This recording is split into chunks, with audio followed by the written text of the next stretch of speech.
Hello there, namaste. So I just finished watching Hasseen Dillruba Come Again. So this is the sequel. I watched both trailers back to back, but this is the sequel to it. Alright, now this film I think I enjoy much more. Mainly because there's no cheating spouse. I guess there is a cheating spouse, but it's kind of because of blackmail. A woman finds out that the man is convict basically. He's wanted by the police, so she uses that to try to get with him. But as far as they go is basically kissing, and that's about it.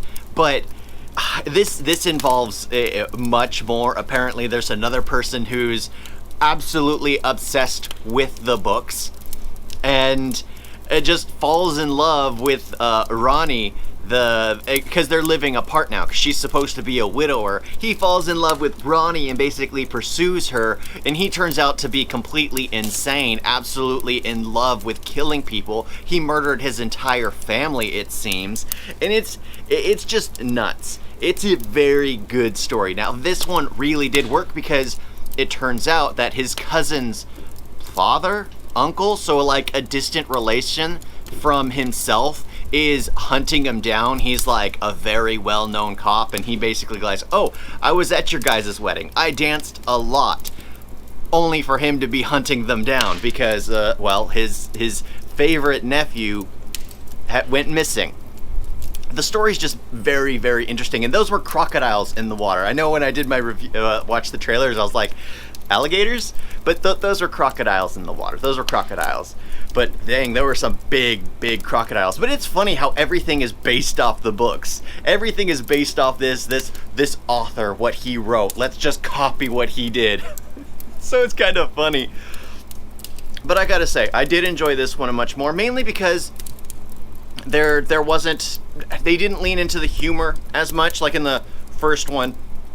The first 20 minutes, it's more comedy than anything because the awkward relationship between them. In this one, it doesn't lean into that because they're just trying to get a passport to Thailand in order to live with each other, because they can't live together, because if she's ever seen and he's ever seen they're together, then their lives are ruined. And then it turns out that someone has a grudge against them, the officer who happens to be the favorite favorite uncle, or their cousin's favorite uncle or whatever, and he's hunting them down, as well as the previous officer who had to cut bait and let him go away because he couldn't catch them. So he's back, and then they end it the same way, and the only person that gets captured at the end is literally the one who loves killing and took out his entire family, because that proves that there is a difference. Like, they killed out of passion. And honestly, one thing I didn't like in the first one was, like, literally, that was self-defense. He was strangling you. You hitting him in the head to knock him off your husband, it's perfectly reasonable. The fact that he smacked his head against a concrete block, that's fine. It's all well and good. It's okay, but laws are different in every nation and every state, even here. So it's like, okay, fine, cut off your hand, run away. This one, I think it worked a little more because they were already criminals. There is no rationalization. Everything they're doing is a crime because they've already run away. So there's no like, oh, you could just call the cops and everything will be fine. There is none of that. You've already lost the opportunity for that. So I think I enjoyed it just because it leaned more into the drama and the mystery of it all. Because they're seeding things, like things are going on, and you just have to understand what it is. Because there's this one scene where a guy's walking through a gate and like meeting with the actual crazy person. The crazy person that likes to kill. And then Ranju, I forgot the guy's name. When he meets the guy, it kind of turns a corner and things seem to just get strange. And then you find out, oh, this guy's a killer himself. But yeah, I gotta say, I really did enjoy this one, especially more than the first one. Mainly because there is no cheating spouse other than the spouse's, well, the wife marries another man, and then the husband is being blackmailed to sleep with another woman, even though he doesn't sleep with her, but she does force himself to kiss her. But that's still wrong.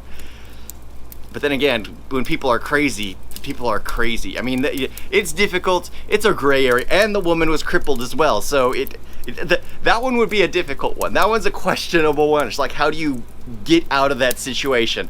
Honestly, thinking about it, do you run away?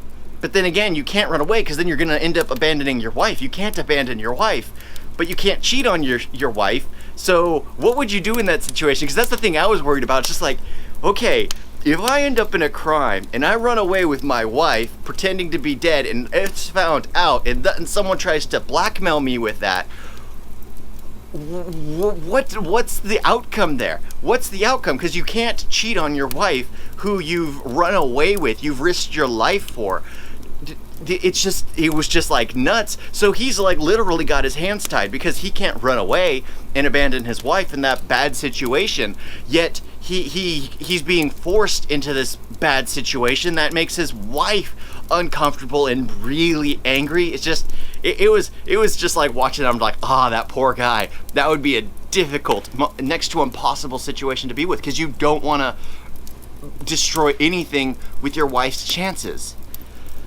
But yeah, I enjoyed this film much more than the first one. Mainly because it didn't have any of those negative things that I don't like.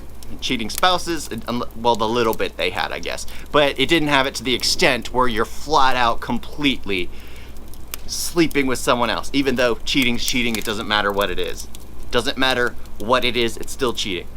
But yeah, this movie, definitely recommend. The first one you have to see in order to watch this one, so you can't just skip it. Well, I guess you could, because it does have a quick flash narrative to tell you what happened in the first one.